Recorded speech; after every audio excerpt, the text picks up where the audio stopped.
breakfast burrito. So this is an egg, mushroom, and spinach melt burritos. It's very easy to make. You can definitely make this in the evening and then just toast it in the morning. So look at that.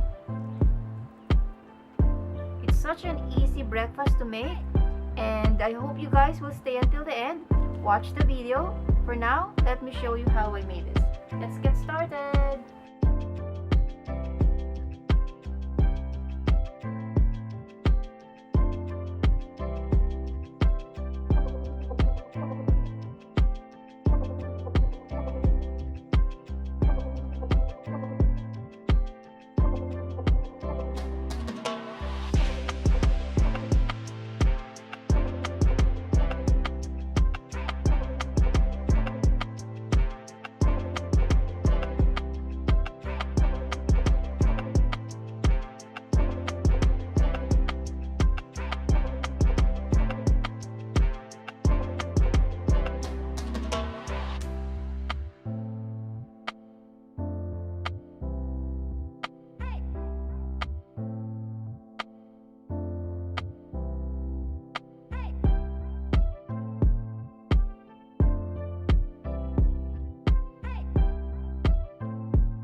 Time for us to try our breakfast burrito.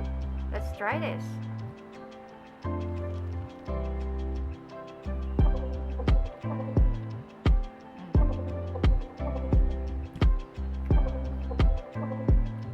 Tastes so good for something so easy to make. So I hope you guys will give this a try, and until next time, bye!